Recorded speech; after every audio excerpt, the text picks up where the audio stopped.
Okay, rolling. 59 H. Quiet on set, please! Sound speed. Scene 59, take H3. Action!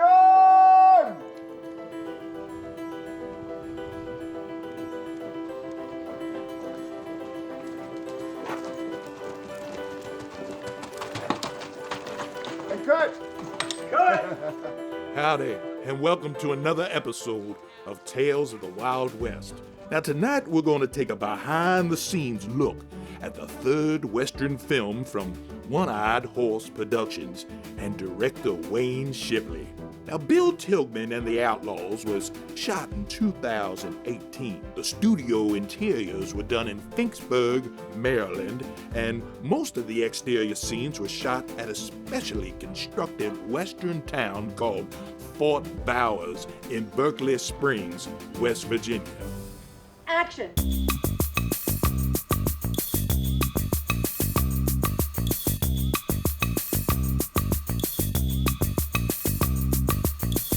Donald, take 103. Cattleman crease originally. That's what I had. I had a cattleman crease. I actually picked it up on eBay for $10. That's fine. We're okay with the mirrors here to protect us. On the whole sequence. Really?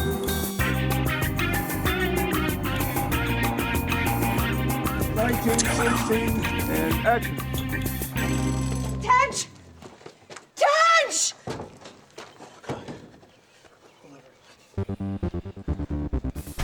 Action!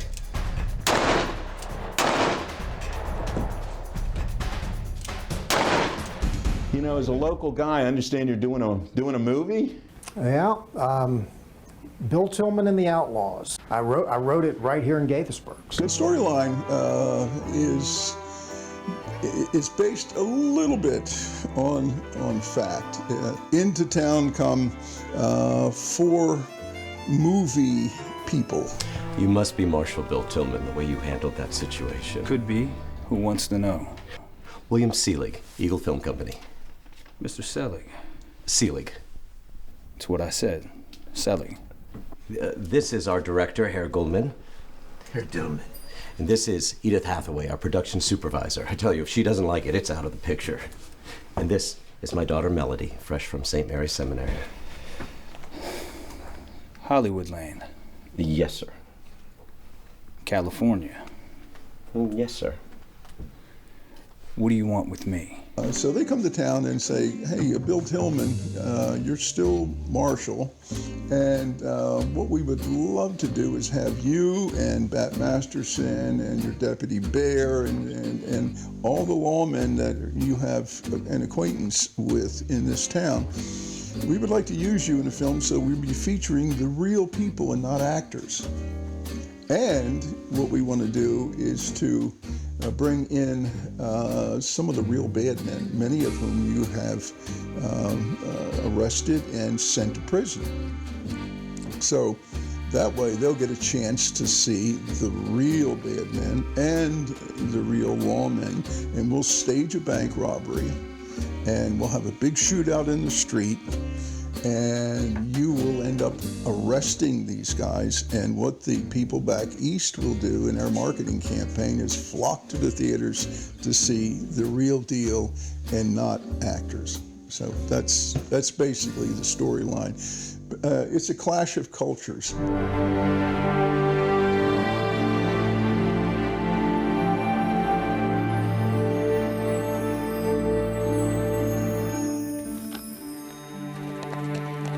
Some folks from California. They want to put me on the screen.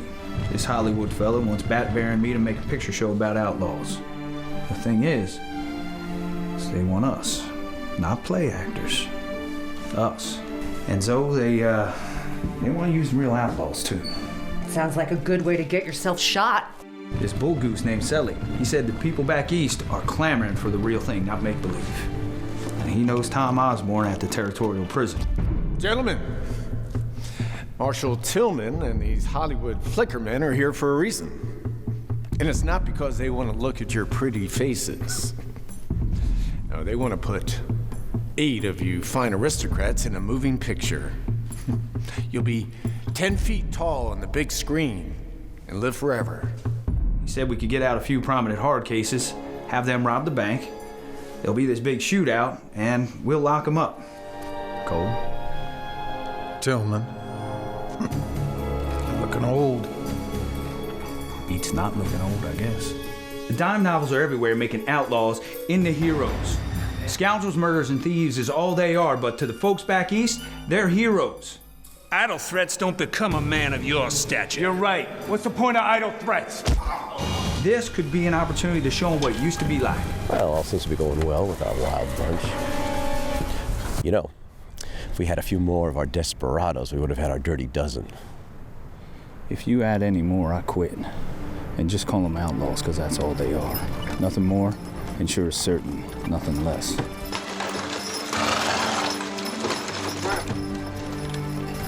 What if we rob the bank?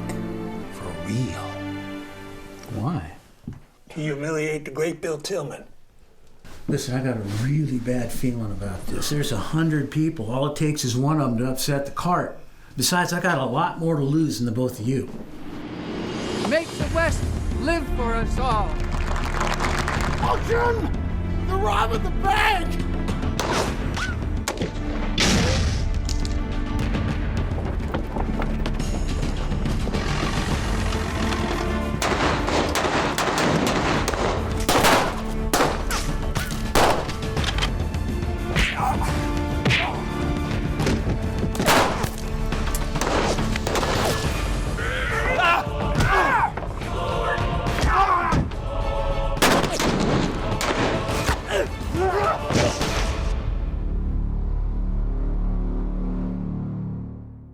Scream to the town. What are they doing? They're robbing the bank! Yeah. Oh, wow.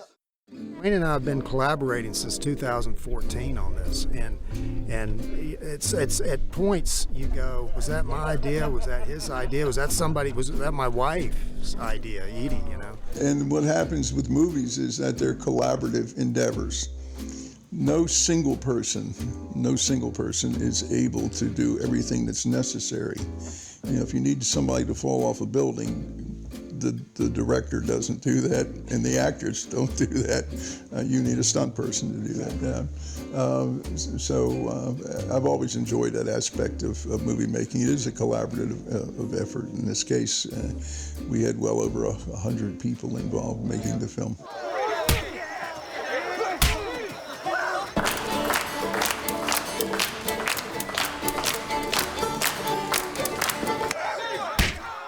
One of our actors, Jason Brown, who usually plays the young love interest in the film, really good-looking, wonderful guy.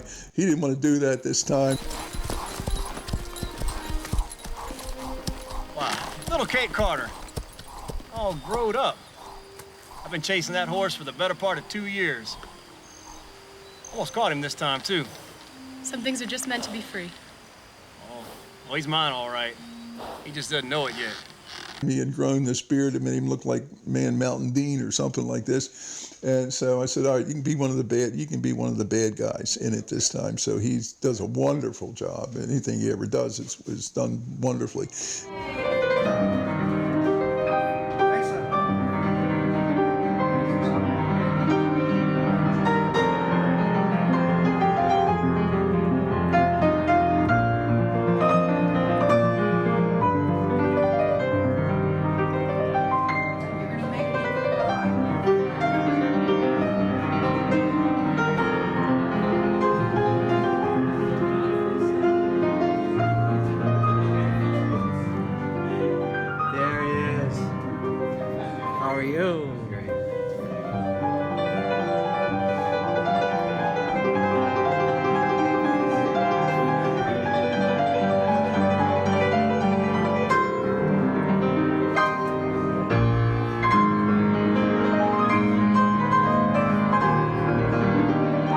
Hello, my name is Michael Mowen. I was the production sound mixer for Bill Tilghman and the Outlaws. Hi, I'm Michael Moore. Not that Michael Moore. I am the music supervisor for One-Eyed Horse Production. In Bill Tilghman and the Outlaws, I play Mabel, who's a woman living in the town of Fort Bowers where the story takes place. I'm Kate Jackson. I was the head makeup artist on Bill Tilghman and the Outlaws. I'm your daughter, so I think my name's Monica Gregorio, and I play Becky. All right. Hey, everyone out there in movie land. Little Joe here, also known as Patrick Boyer. I'm Rick Watson with Video Springs. It's a video services company in Berkeley Springs, West Virginia. I'm Christine Nelson. I play Melody Seelig in the film. Very good, very good. I'm Zach and I stand around. No, he's number... This is Chuck. 7. Played by Zach Steffi, and he's wonderful. Oh, Jesus.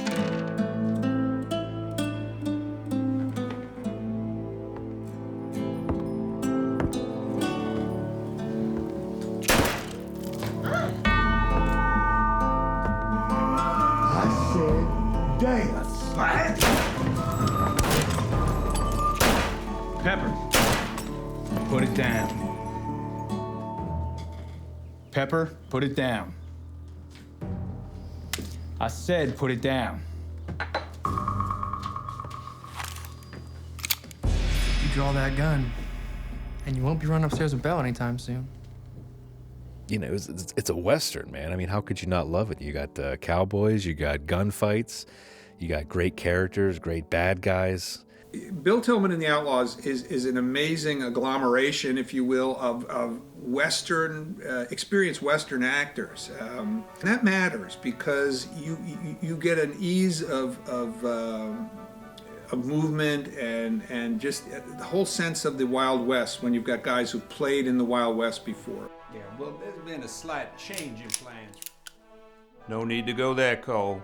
And we're all having more fun than boys should be allowed to have, shooting guns and robbing banks. And so it was great working with those guys because they're a lot of fun as people, too. I'm the good guy because I'm the bad guy. Yes, and I'm the good guy because I'm the good guy.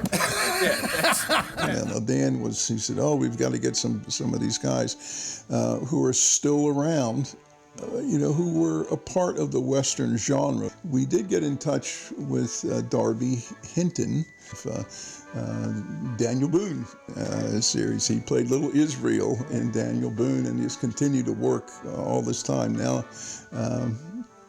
Darby is perfect age to play Cole Younger. But Murphy, you spill a drop of blood, and I'll stop your clock myself. All right, Cole, we'll play it your way. But I want Tilghman. Before that, I'd already in my mind cast Ken Arnold as Bill Tilghman. I saw Ken Arnold in his film, The Night Watchman. I was at an invited screening, and something drew me to Ken and saying, oh, there's my Bill Tilghman. Just wait him out in here. We're safe in here. Gear up. Let's go kill some dead people. And so he actually was the first person that I cast, and because he has the physicality to do this.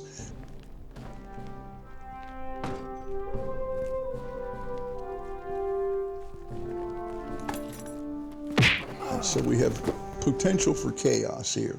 Tilghman understands this.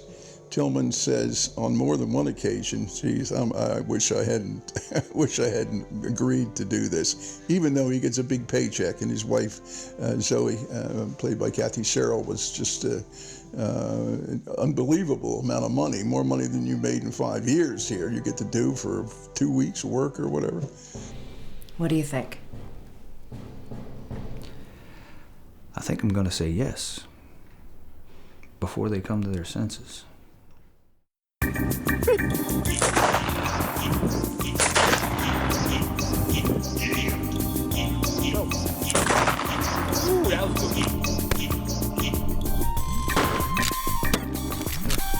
That's how you shoot a gun. Action!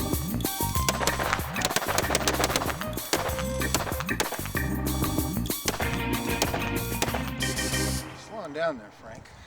I'm 64. And we had, of course, Bobby Carradine. He was in the Long Riders with the Keaches. Revenge of the Nerds, and then he's Lizzie McGuire's pop. Well, you know, any movie, even a smaller production like this one, Right after we get to the wall. is a challenge. You have to learn your lines. You got to learn your lines and hit your marks. Been thinking, how did you two good souls crawl into so many dark holes? Maybe a couple of young man brothers were riding back to Missouri from the States War. They get home, and the new order has given their farm to a Yank. That's okay. Carpetbagger offered them a job on their own farm, slapping hogs. And then we ended up with Johnny Crawford from the Riflemen. Now we had spoken with Johnny at a convention as well, and talked with his wife on the phone and said, "Gee, are you guys willing to come out to do this? And we'll shoot you first. We'll shoot your scenes because you have basically a cameo. You're playing William S. Hart." And we've got, my wife, Pat, will build a costume for you that's identical to one of William S. Hart's costumes. And we'll find a paint horse for you to ride because Johnny, William S. Hart rode a paint all the time. His horse was named Fritz, if I remember. So Johnny really wanted to do it, and so we got him involved.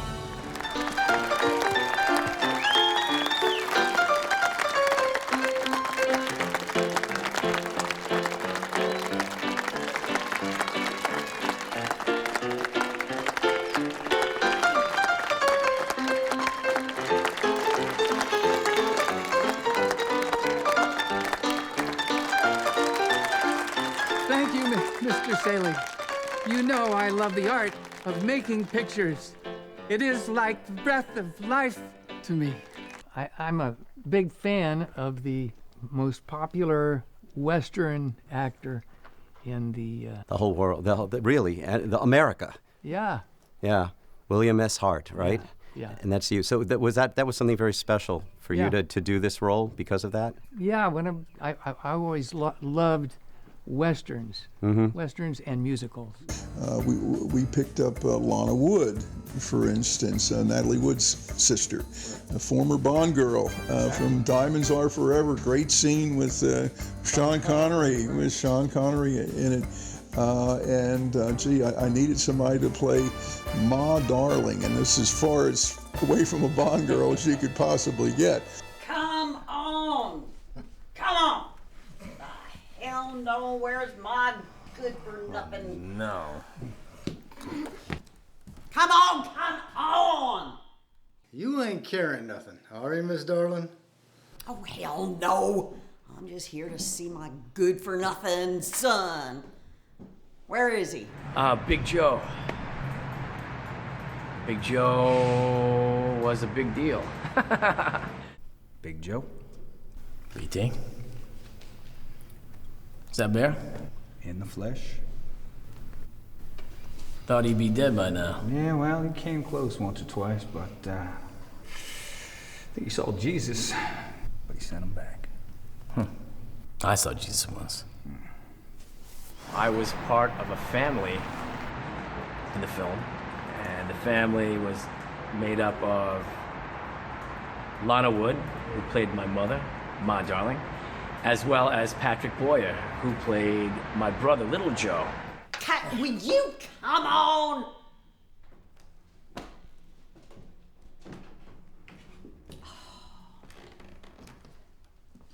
Howdy. That's better. Little Joe! So the three of us, well, we made up the Darling family. Kind of a cool name, isn't it? And we got a lot of time. We got a lot of time that we got to spend with each other behind the scenes. Are we rolling?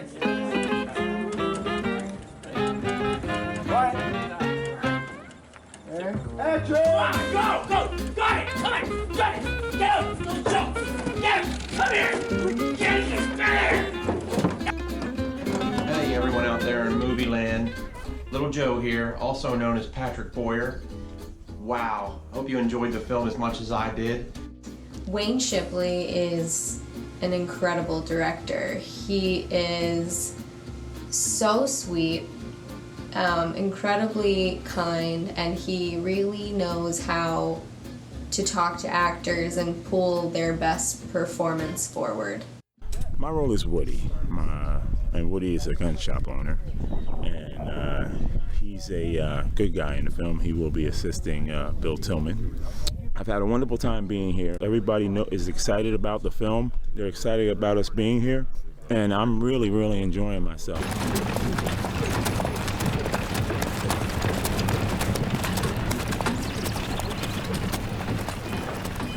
BT, have you lost your mind? Maybe. Yep.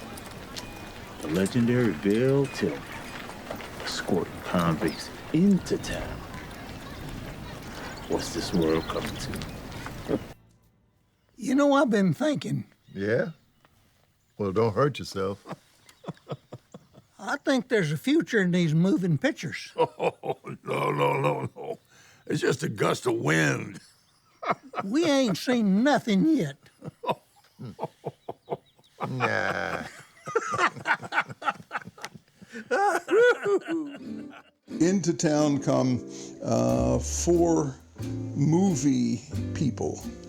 One is a guy named Seelig, played by Robert Neal Marshall in the film, does a wonderful job with that role. And his idea was people back east, this is 1915 now, so movies have been, since 1903, 1904, movies have become a little bit more seriously considered as a money-making, serious money-making deal.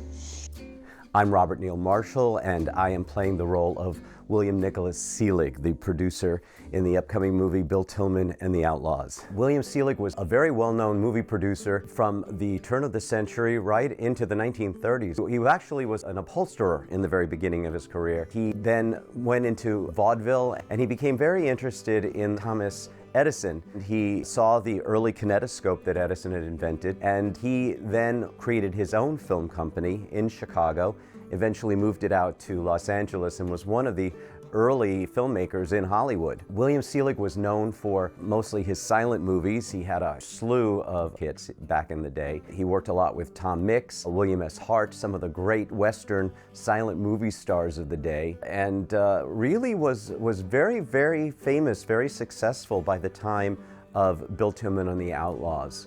All right, now our longest and largest scene is going to be with our antagonists. That's you. You're going to be staged in 3 different areas on here, and Miss Hathaway will discuss more of that tomorrow. Now, one of the difficulties in making a moving picture is that we often shoot out of sequence. So, we're going to start with our most difficult scenes first. That's going to be the robbery itself. My name's Russ Leese, and I was fortunate to be cast as the lead on-screen cameraman in the new feature film, Bill Tilghman and the Outlaws. Additionally, I was given the opportunity to actually build the turn-of-the-century cameras that are going to be used in the production. I recruited one of the additional cameramen that are going to be on the film to give me a hand, and the 2 of us, Jeff Moeller and I, built the 3 cameras that are going to be used in the production. It was really kind of incredible how simple these cameras actually are. Very few controls. The main one being here, the crank on the side, which actually sprockets the film through the camera. The herky-jerky motion that you normally see in the turn-of-the-century films is really due to the fact that the film is sprocketed through by hand. So not only did cameramen have to have a good sense of photography and cinematic capabilities, but they had to have a good sense of timing. In preparing for my role, and also in the building of the cameras, I have a whole new appreciation of what went into motion picture photography back then. It had to be quite challenging. So look, I want you up there.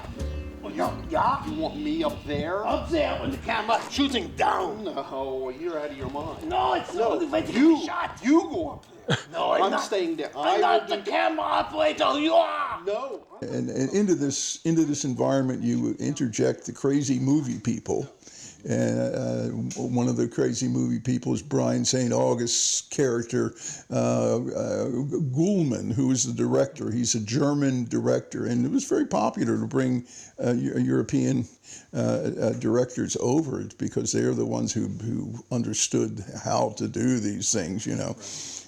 So he's as nutty as a jaybird.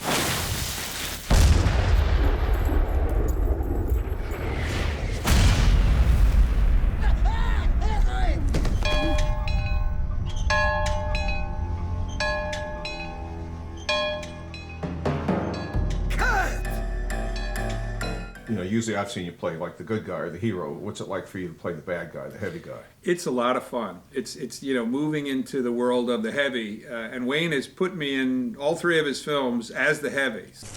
Don't do anything foolish, Grover. Loosen that gun belt with your left hand. I said left hand, cow nurse. She and I are going to be spending the rest of the night alone together.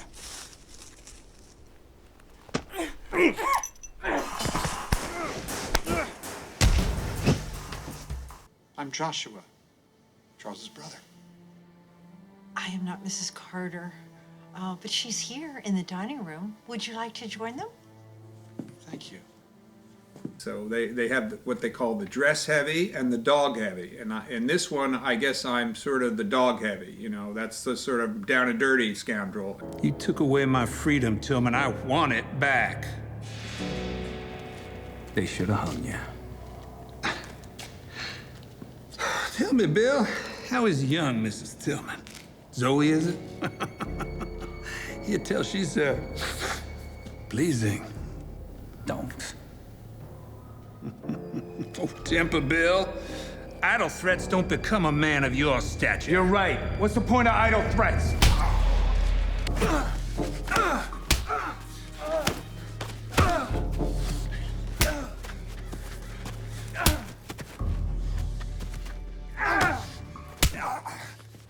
I'm playing with Ken Arnold, who was the good guy. And Ken and I get along and had a great time doing a huge fight. We had something like an 85-move fight toward the end of the picture. And so just being able to chew the scenery and be the bad guy is lots of fun.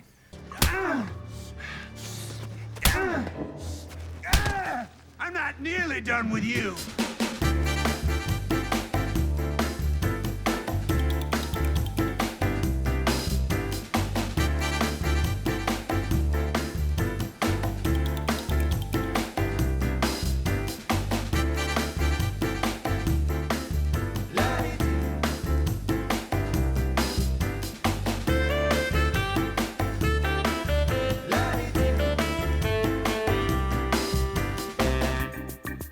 There you have it, the behind the scenes of Bill Tilghman and the Outlaws. Now get yourself saddled up and mosey on down to watch the complete motion picture. And I'll see you next time here at those thrilling days of yesteryear and the tales of the Wild West. Adios, amigos. You never know. Maybe this Bill Tilghman thing might do something for me. Depends on how you look on a horse. Never mind.